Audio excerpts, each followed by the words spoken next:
This just in, you are looking at obviously a very disturbing live shot there. That is the World Trade Center, and we have unconfirmed reports this morning that a plane has crashed into one of the towers. Another one just hit the building. Wow. There are no words. It appears that something hit the Pentagon on the outside of the 5th corridor. We have a report now that a large plane crashed this morning north of the Somerset County Airport, which is in western Pennsylvania. Specifically, it was in Shanksville, Pennsylvania that the 4th hijacked airplane crashed that day after 3 other airliners hit the World Trade Center towers in New York City and the Pentagon in Washington, D.C. On Friday, CNN Student News reported on the memories of some young people who lost their fathers on September 11, 2001. Today, we're looking back at the events themselves and the recovery of a nation in the years that followed. We'll start with the timeline of the worst act of terrorism ever committed on U.S. soil. It all started at 8:45 on a clear Tuesday morning. We had a live camera up on what looked like a smoking slash across one of the World Trade Center towers. A passenger plane had flown into it, and I remember some of us here at CNN thinking this was some sort of freak event. Then a second plane flew into the other tower. That was at 9:03 a.m., and at that point there was this deepening dread in everyone. Something was wrong in a way we'd never seen before. Airports, bridges, tunnels in New York and New Jersey shut down. Within 30 minutes, President George W. Bush said we were under an apparent terrorist attack. And minutes after that, every airport in the country was closed. That had never happened before. It wasn't over, though. At 9:43 a.m., a third passenger jet crashed into the Pentagon. Dark smoke rolled up from that part of that huge building. All eyes and many cameras were on that and the 2 burning towers in New York. And as all of us watched at 10:05, one of those towers gave way where it was smoking, the top part crushing down on the rest of it and sending up debris in boiling gray clouds. 5 minutes later, part of the Pentagon collapsed and a 4th hijacked jet crashed in a rural part of Pennsylvania. The White House, the United Nations, the State and Justice Departments, the World Bank, all evacuated. America-bound Atlantic flights were rerouted to Canada, and the 2nd Trade Center tower came down at 10:28. So many closings, evacuations, shutdowns. Except for emergency response teams, the heroes of 9/11, the country virtually stopped what it was doing and gathered around TV screens. The president appeared just after 1 p.m. and asked Americans to pray, and there wasn't much else we could do. The destruction was more or less done around 10:30. It was less than 2 hours from the first crash, but the change it inflicted was immeasurable.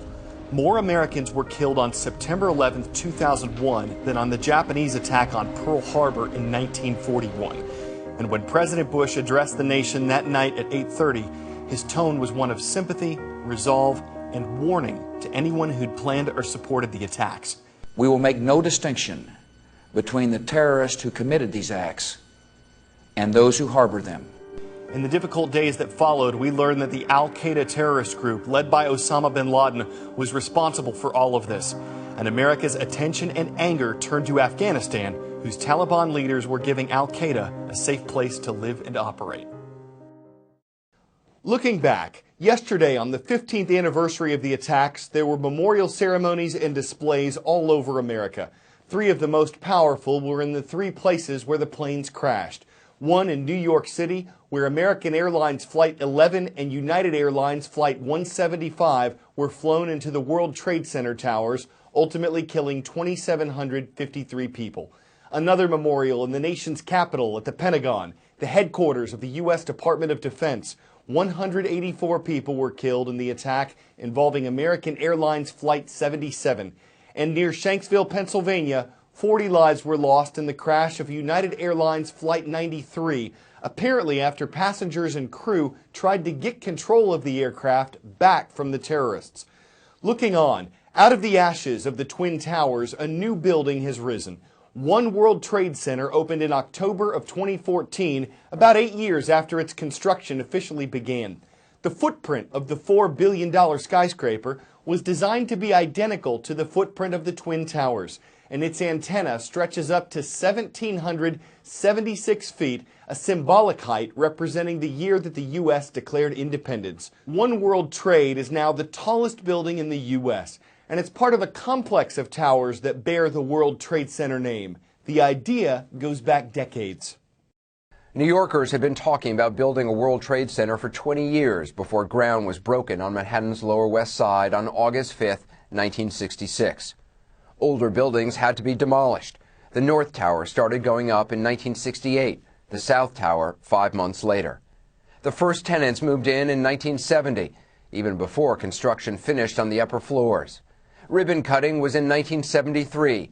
The towers were full of innovations. At 110 stories, they were the tallest buildings in the world, at least for a little while. Each floor was about an acre of open space, their weight distributed between a central core and steel columns in the building's outer skin. High-speed express elevators and sky lobbies on the 44th and 78th floors made getting to the top quick and efficient. The complex even had its own zip code, 10048. Iconic additions to Manhattan's skyline, the World Trade Center never stopped attracting attention. But as the years went by, the towers, symbols of a city, a country, and a way of life, also became a focal point for hatred. In February 1993, a van packed with explosives was detonated in a parking garage under the North Tower. 6 people died and about 1,000 were hurt. The Islamic extremists behind the attack were rounded up, tried as criminals, convicted, and sent to prison. But the international terrorists who inspired them kept plotting and struck on that crystal clear morning in 2001. A plane has crashed into one of the towers of the World Trade Center. It took 8 months for bodies to be recovered and for 1 million tons of twisted steel and concrete to be cleared away. Plans for a new and even taller skyscraper were revealed quickly and changed repeatedly to make it stronger and safer. Looking ahead, September 11th is now known as Patriot Day. The president orders flags to be flown at half-staff at all government buildings and asks Americans to observe a moment of silence at 8:46 a.m., the time when the first plane was crashed in the 9/11 attacks. This date is also a national day of service, when Americans are encouraged to take part in charity work or selfless deeds. It was inspired largely by the work of first responders like Stephen Siller. You'll hear about him in our final report today, and we'll continue with our current events coverage tomorrow on CNN Student News.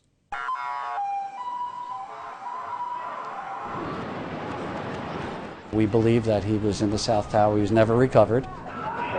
There's another great person that died that day. It was a near-perfect September morning. Firefighter Stephen Siller just finished his overnight shift with Squad 1, the elite unit trained to rescue other firefighters. Stephen was headed to play golf with his 3 brothers. We were pumped up because we're 4 brothers getting together to play golf. Everybody very busy. Stephen already with 5 kids. And, heard on his scanner what had happened, and he turned his truck around. The golf date would never happen. Stephen, who had dreamed of being a firefighter since he was a teen, turned his truck toward the Twin Towers, but could get only as far as the Brooklyn Battery Tunnel. It was blocked, but that didn't stop him. Came to a screeching halt, got out calmly, put his gear on, and started running through the tunnel. And that tunnel is nearly 2 miles long. That heroic run, loaded down with more than 60 pounds of gear, became the driving force of the foundation created by his family in Stephen's honor. He wanted his kids to know that his dad was a hero. We didn't have any great lofty goals, starting the foundation. But when a friend of his came up with the idea of running through the tunnel like he did, I said, oh my God, please. You just know the right thing when you hear it. The race, called Tunnel to Towers, is part of the nationally recognized Stephen Siller Foundation and has raised more than $70 million. The whole day is just a great celebration of everybody's life that was lost that day.